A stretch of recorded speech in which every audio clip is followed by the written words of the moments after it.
that the blind will see, that the oppressed will be set free, and that the time of the Lord's favor has come. Jesus announces a jubilee year for the created order, and it is not a jubilee year that will last 12 months. It is a jubilee year that will last until he comes again, announcing transformation and freedom. And each of these three different characters is caught up in different stuff, and the gospel brings them freedom. Lydia, I know, I don't want to overplay this, but you see, Lydia is praying outside the city walls, and scholars differ as to why that might be, but it may well be that she is not a respectable enough citizen to join a prayer meeting in the city. We don't know. But Lydia is outside the city. But when the gospel comes into her life, when the Holy Spirit meets her, she says to Paul, "Come into my house." And a base is established in the heart of the city. There's a courage that comes to her. The slave girl is in a terrible situation.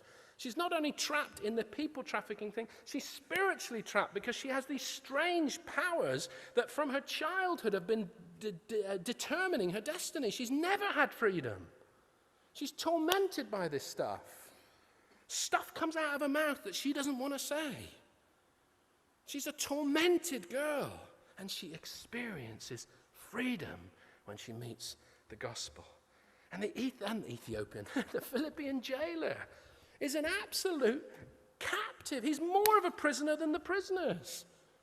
He's more afraid of the Romans than they are. He's trapped. He's forced to treat people brutally because of the regime that he's part of. He's an officer in an army of occupation, essentially. And he's not free. But the gospel comes, and an explosion, literally, of freedom comes. This is a revolution that's happening, a revolution of change and freedom and transformation. And the birthing of the European church was not birthed in a tidy Sunday school picnic kind of an afternoon. The European church was not birthed in conformity and respectability. It was birthed in a revolution of transformation. And there is one qualification, and one qualification only, for those who are invited to join that church. The one qualification for joining this movement is very, very simple. You simply respond to the question of God. Do you want to be set free? Do you want to be free? Do you want transformation? Do you want the Spirit of God to come and change you from the inside out? And if you want that, where you come from makes not a blind bit of difference in the world. It's not about where you come from. It's about coming to the transforming presence of God.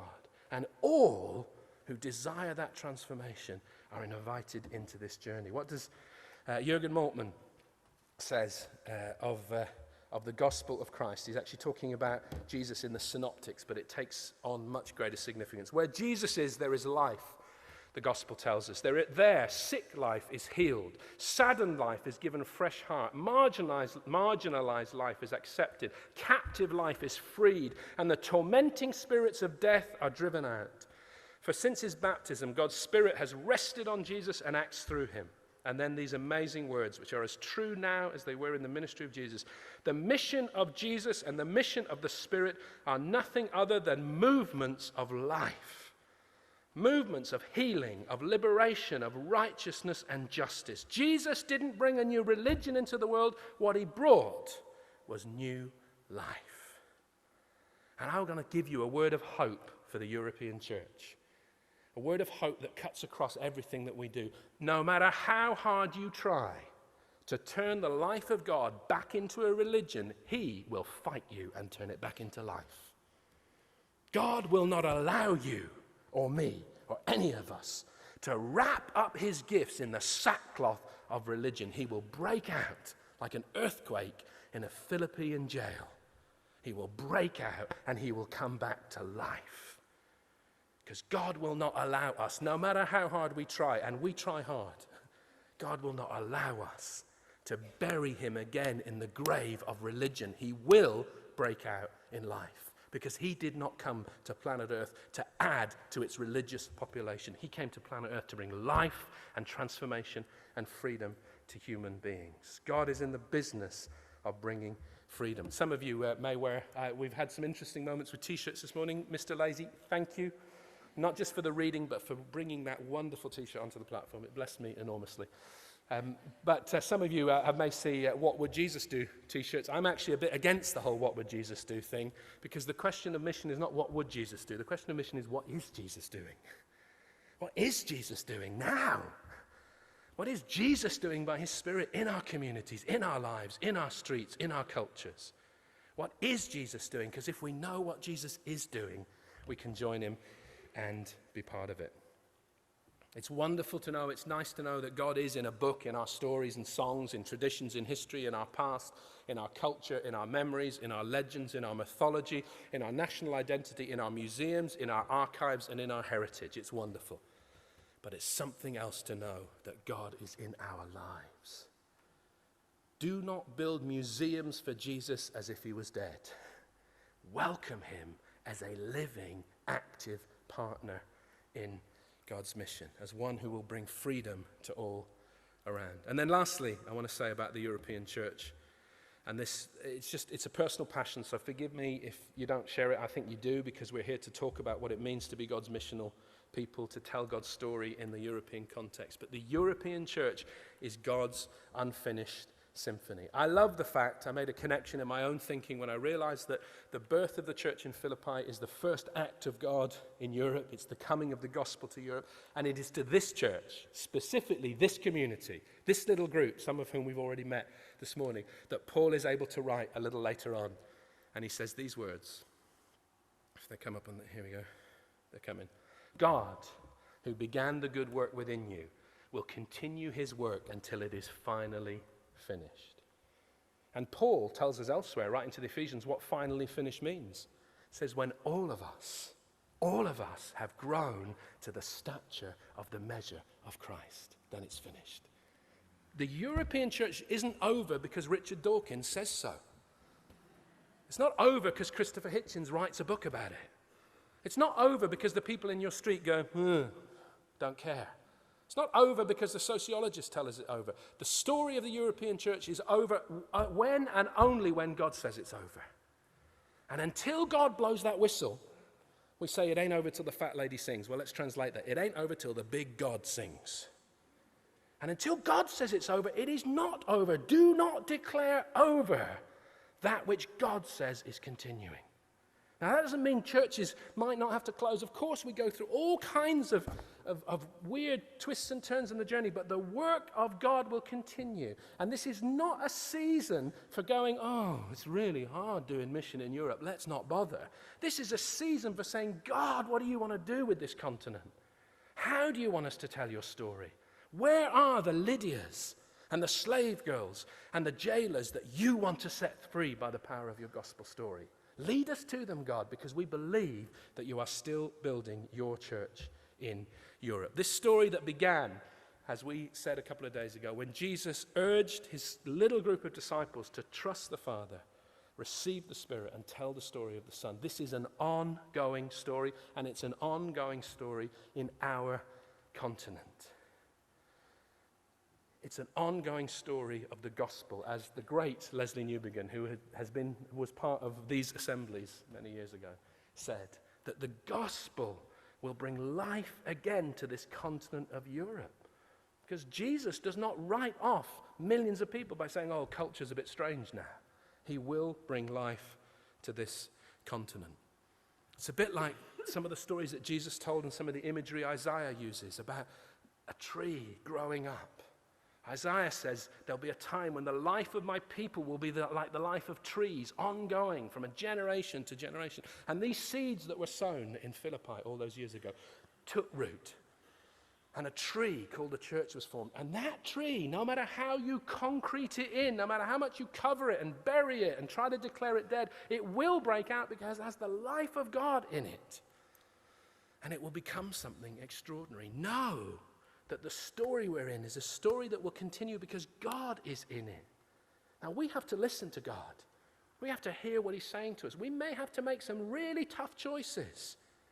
But that is not to do with saying the story is over. It's to do with saying God is continuing to move. Where is God at work? We heard a beautiful story yesterday of what's the name? Sorry, the first church that was talked about in the missional thing? I've forgotten already. I'm sorry. You've all forgotten as well. Crossway, thank you. Crossway Church. I loved listening to that. I don't know if you guys are here, but it was fantastic. Reduced down to weekly attendance of 15 people and discouraged. And God has said, no. Let's do something fresh and new here. And a new community is growing up with a passion for mission. And people in the local area are meeting this gospel of freedom. Because God is a God not of death, but of resurrection. Where is God bringing new life to us in the churches of Europe? Just some words from my good friend Tom Sine, who talks about how God is working still in Western culture. God is indeed at work, as the images in Isaiah affirm, in turning our world inside out and upside down. God has always worked from the underside, through ordinary people, fools and clowns, to unmask the pretentious and powerful and give birth to something new and surprising.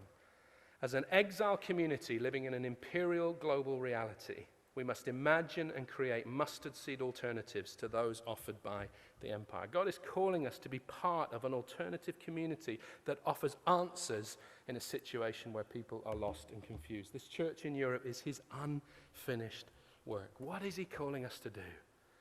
What is he saying to some of us who are looking and saying, oh, it's not what it was, and it's a struggle, and things are very hard? What is God saying to us about new life? Where are the signs of new birth? Where are the signs of pregnancy in your denomination and in your churches? Where do you hear the groaning of creation? Paul says the creation itself groans as a woman in childbirth because of the things that God is bringing to birth. What is God doing around us? What are the signs? Where is he at work to bring new life to the continent of Europe? It's hard. It's an interesting time in history, and we are surrounded by people who are declaring the game over. But it ain't over until God says so. God is at work. I'm going to read some words of a prayer that my wife and I wrote together and use often in worship. And it's really about coming to this God, resting in the assurance of his presence and committing ourselves to his work. So if you want to, feel free to close your eyes and listen or whatever, but let me just read this as a prayer and then we'll move on. You call to our broken hearts. You see our craving for companionship, our desperation for depth. You see our need for dependency. You notice our need to be known. Yet you know we are afraid to be familiar. You feel that we fear your freedom. Yet you see our hearts. And hungry for the healing that is promised and assured, we come to you. You accept our condition. You receive our resolution, our deep determination to press on, to wrestle, pursuing restoration. Let all that is in us be open to your operation, not closed to your correction, not averse to your intervention, as you reshape our souls. And hungry for the hope that is promised and assured, we come to you.